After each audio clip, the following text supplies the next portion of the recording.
Capítulo 20. Ao retornarem para o aposento, James dormia em sono profundo. Grace observou que sua cabeceira encontrava-se um outro ser espiritual vibrando em silêncio. Ela sorriu, sentindo um grande carinho por ele. Sem que ela precisasse perguntar, o amigo de luz que a acompanhava esclareceu. É o nosso irmão Everton, que cuida de James e o orienta. Ninguém jamais está sozinho no mundo para enfrentar seus desafios.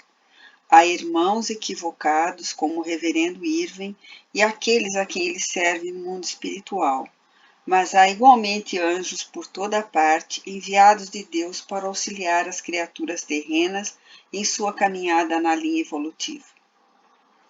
É maravilhoso! Todos vocês são lindos anjos do Senhor. Que bom se todos pudessem vê-los à luz do dia. Todos podem, mas nem todos querem.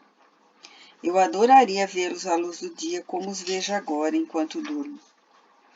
Grace acomodou-se sobre seu corpo denso e, observando o doce sorriso daquele ser que a amparava, deixou-se envolver pelo torpor do sono. Na manhã seguinte, Grace acordou apreensiva. Sentia medo e angústia indefiníveis. Antes de descer para o café da manhã, percebeu uma intensa movimentação na casa. Quando entrou na sala, junto com James, encontrou o sogro em conversas agitadas com enviados do rei. Ao ver o filho, deu-lhe logo a ordem. Estamos em guerra. Os francos pretendem invadir nosso território e devemos nos proteger. Quero que você, James, junte-se ao exército de sua majestade, nosso protetor e senhor. Grace ameaçou impor-se, mas James segurou sua mão e a deteve. Sim, meu pai, respondeu subserviente. Tenho apenas que resolver algumas questões ligadas à construção da minha casa. Dar ordem aos empregados para que possam prosseguir em minha ausência. Estarei de volta antes do meio-dia e então ficarei pronto para seguir o exército de sua majestade. O reverendo Irving, sério, respondeu firme, tocando o ombro de seu filho caçula. Isso mesmo, meu filho. Conto com você. E fitando Grace, que trazia os filhos em torno de si, com o bebê no colo, falou. Cuidarei de sua família durante toda a sua ausência, o tempo que levar. Grace olhava o sogro, sentindo ao mesmo tempo asco e pavor. Olhou para o marido, querendo gritar para que ele não fosse, não aceitasse seguir com o exército do rei.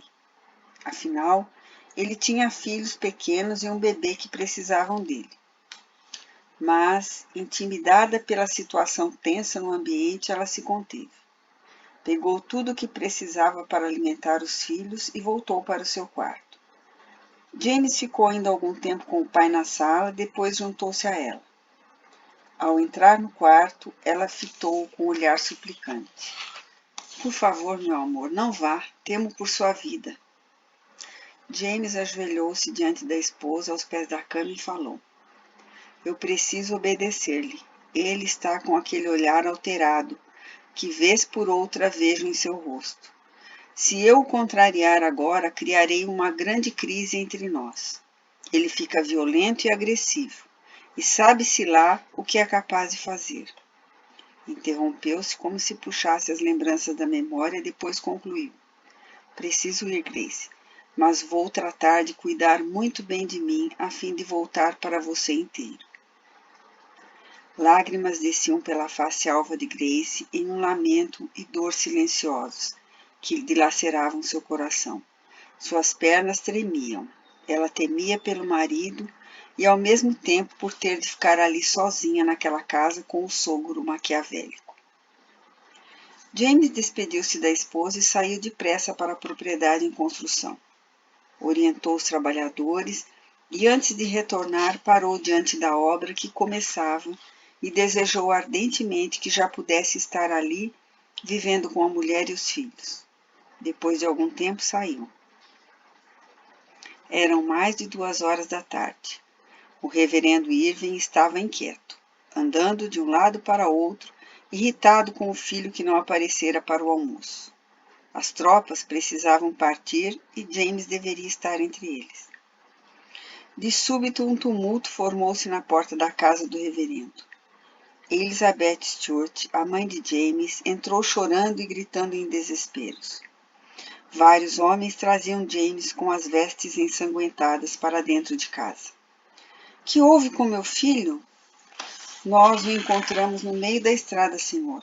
Parece que foram os ladrões da estrada que o assaltaram.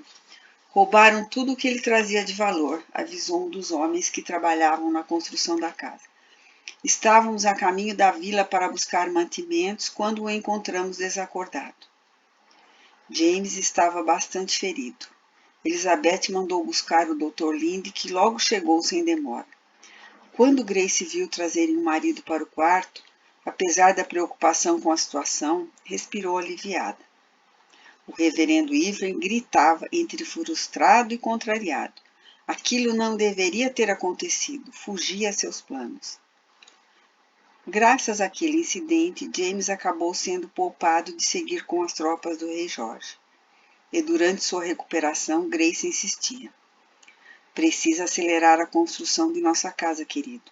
Precisamos nos mudar o mais depressa possível. Quero sair daqui. Não sei o porquê, mas não me sinto segura aqui. E o mais importante de tudo é que quero que você possa fazer suas experiências à vontade, sem ter de ser importunado ou impedido por ninguém. Esse é um trabalho importante, James. Não deve levar somente como simples curiosidade, como apenas um passatempo. Há algo importante nesse trabalho que você está realizando. Deve levá-lo bem a sério. Está certo, Grace, você tem razão. Vou fazer tudo o que estiver ao meu alcance para acelerar a construção o máximo possível. Contratarei mais braços, vou estudar todas as possibilidades. Que bom que você compreende, querido. James não tinha certeza se a compreendia plenamente, mas ele amava Grace acima de tudo e aceitava suas sugestões com carinho. As obras seguiram em ritmo acelerado. Sem que o pai soubesse, distraído que estava em cumprir as ordens que recebera dos espíritos que o orientavam, não deu conta das discretas ações do filho, que corria para atender ao pedido da esposa, e a casa era erguida com celeridade. Em uma manhã fria de outono, James saía da casa de Henry, depois de ser examinado pelo sogro. Está quase bom, James. O jovem agradeceu e se despediu saindo em seguida. Grace continuou em companhia do pai. Foi um ferimento profundo, filha. Temi que ele ficasse mais doente, que o ferimento demorasse muito mais a cicatrizar. A recuperação foi acima do que eu esperava. Ainda bem que ele sofreu esse acidente, pai. Como? Não fosse isso, ele teria ido às batalhas e sabe-se lá o que poderia acontecer. Mesmo que mancando com dificuldade para andar, ele está aqui e podemos seguir com nossa vida. Por que está tão apreensiva, Grace? Nunca senti essa angústia em sua voz. O que há, filha? James está se comportando bem? O que está acontecendo?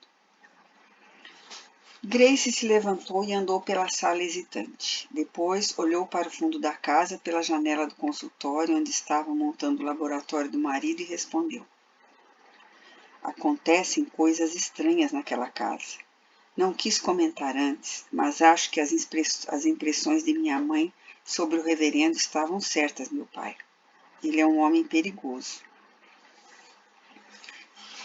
Ele tem um temperamento impulsivo, sendo conhecido por esse destempero. É mais do que isso.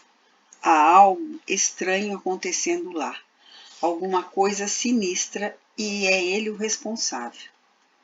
Mas por quê?